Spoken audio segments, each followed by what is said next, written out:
চিকেনটা দই দিয়ে মাখিয়ে নেব, মাখিয়ে 1 ঘন্টা রেখে দেবো। পুরো 1 ঘন্টা পর ফিরে এসেছি চিকেনটা নিয়ে। চিকেন পোস্ত কারি বানানোর জন্য আমার লাগছে কাজু, পোস্ত বাটা, ক্যাপসিকাম, পেঁয়াজ, গরম মশলা, শুকনো লঙ্কা, তেজপাতা, লবণ, রসুন আদা বাটা, সামান্য একটু দুধ আর নিচ্ছি চিনি। কড়াইটা গরম হয়ে গেলে তেল দিয়ে দেবো সাদা তেল। বন্ধুরা, তেল গরম হয়ে গেছে, এবার মাংসটা ভেজে নেব। 1 ঘন্টা দই দিয়ে মাখিয়ে রেখেছিলাম, এবার মাংসটাকে ভেজে নেব।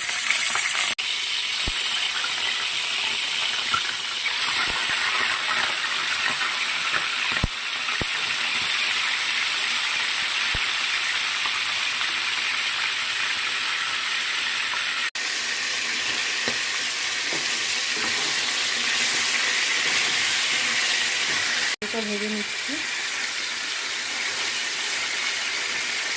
মাংসটা ভাজা হয়ে গেছে হালকা, আর একটু ভাজা করে নেব লাল লাল করে। মাংসটা লাল করে ভাজা হয়ে গেছে, এবার তুলে নেব।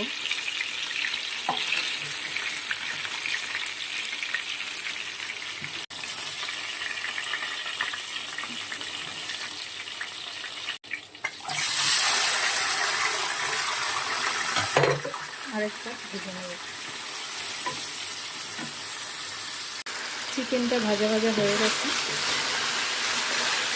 এবার তুলে নেব।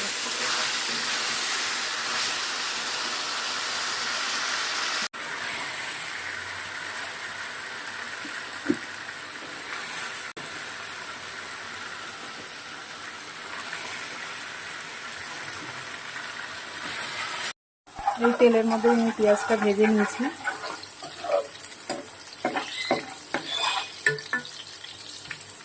পেঁয়াজটা ভাজা হয়ে গেছে, এবার তুলে নেব। পেঁয়াজ ভাজা তেলের মধ্যে আমি ফোড়নে দিয়ে দেবো জিরে, গরম মশলা, শুকনো লঙ্কা, তেজপাতা। দিয়ে দিলাম আদা রসুন পেস্ট। আদা রসুনের কাঁচা গন্ধটা চলে গেছে, এবার আমি দিয়ে দেবো কাজু পোস্ত বাটাটা।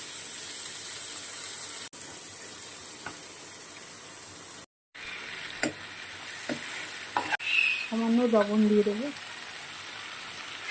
লবণ।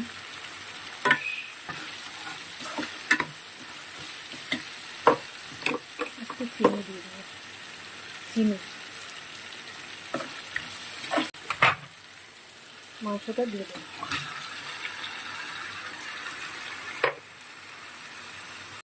বন্ধুরা, কষিয়ে নিচ্ছি। এটা কষানো হয়ে গেছে। সামান্য পরিমাণে জল দিয়ে দেবো।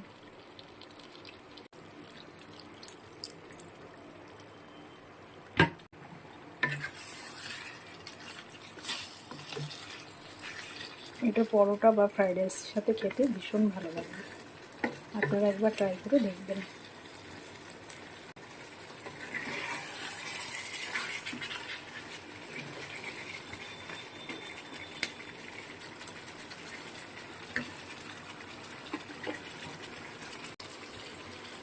বেরেস্তার উপর থেকে একটু দিয়ে দিলাম।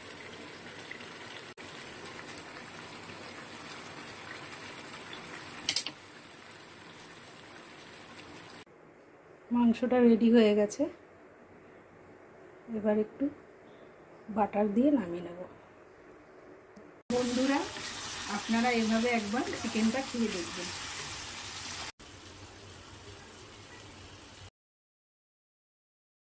আপনারা সবাই আমার সাথে থাকবেন, পাশে থাকবেন, লাইক করবেন, শেয়ার করবেন, কমেন্ট করবেন আর সাবস্ক্রাইব করবেন। আপনারা সবাই ভালো থাকবেন, সুস্থ থাকবেন।